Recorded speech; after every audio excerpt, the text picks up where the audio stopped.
जानवर का जब गोश्त बना लिया जाए, गोश्त को आपस में मिक्स कर लिया जाए, हड्डियां, गोल बोटियां और बाकी हर तरह का गोश्त, इसको मिला लिया जाए। मिलाने के बाद गोश्त के 3 हिस्से कर लिए जाए। 3 हिस्सों में से एक हिस्सा कुर्बानी वाला खुद रख ले और एक हिस्सा अपने अजीज और रिश्तेदारों में तकसीम करवाए और तीसरा हिस्सा मोहल्ले और इलाके के उन अफराद को तकसीम करे कि जिनके यहाँ कुर्बानी नहीं है।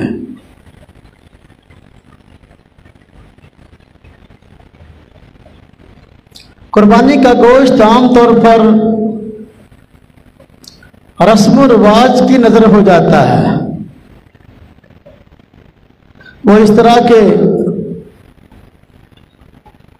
जिन लोगों के यहाँ कुर्बानी होती है वो खुद ही एक दूसरे के घरों में गोश्त देते रहते हैं। एक आदमी के घर में कुर्बानी है, वो दूसरे के घर में देने के लिए चला गया जिसके यहाँ कुर्बानी है, उसने ज़िबा किया तो वो इसके घर देने के लिए आ गया। तो ये काम चलता रहता है। जिनके घरों में कुर्बानी नहीं है उनके घरों में गोश्त नहीं पहुंचाया जाता। ये बहुत खतरनाक बात है। कुर्बानी माल रस्मों रिवाज के लिए नहीं है बल्कि अल्लाह का हुक्म पूरा करने के लिए है। लिहाजा इसमें सुन्नत ये है कि गोश्त के 3 हिस्से किए जाएं। तीसरा हिस्सा इलाके के उन हजरात के लिए हो जो कि कुर्बानी नहीं कर सकते, जिनके घरों में कुर्बानी नहीं है। खास तौर पे उनके घरों में गोश्त पहुंचाने का एहतमाम होना चाहिए। बस औकात इलाके में ईद के दिन भी कई ऐसे घर ऐसे होते हैं जिनके घरों में कुर्बानी नहीं होती, उनके घरों में फिर गोश्त नहीं पहुंचता। कई लोगों के घरों में फ्रिज भरी रहती हैं, कईयों को रखने के लिए जगह नहीं होती, दूसरों की फ्रिजों में रखने का सोच रहे होते हैं, लेकिन उसी मोहल्ले में उसी इलाके में लोग ऐसे होते हैं जिनके घरों में गोश्त पहुंचता ही नहीं है। तो इस चीज का बहुत एहतमाम किया जाए कि कुर्बानी के जानवर के 3 हिस्से किए जाए गोश्त के। तीसरा हिस्सा उन हजरात के घरों में पहुंचाया जाए जिनके घरों में कुर्बानी नहीं है।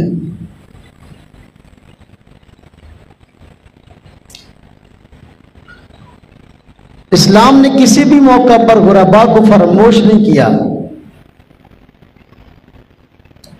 ईद उल फित्र है तो उस मौका पर भी, ईद उल अजहा है तो उस मौका पर भी।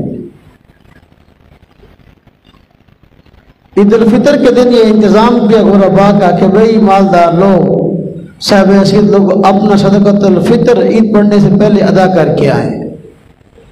अब सदक़तुल फित्र किन को देना है? इलाके के उन्हीं हजरात को देना जो गुरबा है, ताकि ईद के दिन उनके घरों में भी खुशियां आ सके, उनके घरों में भी पैसे मौजूद हों। ईद उल अज़हा के मौके पर इसलिए कहा गया कुर्बानी के 3 हिस्से किए जाएं और एक हिस्सा जो है गुरबा के लिए, वो इलाके के लोग जिनके घरों में कुर्बानी नहीं है उनके घरों में गोश्त तक़सीम किया जाए। चूंकि ईद खुशी का दिन है, गुरबा के घरों में खुशियां आनी चाहिए। अच्छा, बाद लोग यूं करते हैं, कुर्बानी के गोश्त में कुर्बानी करने के बाद उसमें मन मर्जी का गोश्त अपना निकाल लेते हैं। अच्छी अच्छी बोटियां, अच्छे अच्छे पीस निकाल लेते हैं। मछलियां अलग कर लो, हाँ जी, हड्डियां वाला गोश्त खास तौर पर अलग कर लो। वो गोश्त जो है ना, अब अपनी पसंद का अपने लिए निकाल लिया, बाकी जो तकसीम कर दो। ये खिलाफ सुन्नत है।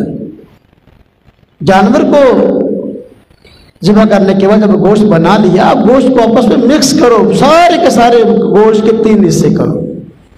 मन मर्जी का गोश्त ना निकालना।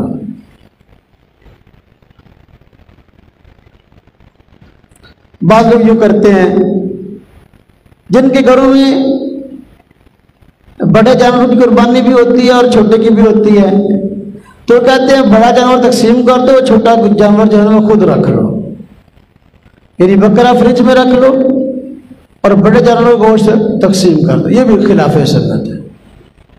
जितनी कुर्बानियां हैं, हर कुर्बानी के गोश्त का तरीकाकार ये है कि हर कुर्बानी के जानवर के 3 हिस्से किए जाए। एक हिस्सा अपने लिए, एक रिश्तेदारों के लिए, एक इलाके के उरबा के लिए। लिहाजा बड़े गोश्त को तकसीम करना और छोटे को रख लेना ये फ्रिज के अंदर, ये भी खिलाफ सुन्नत है।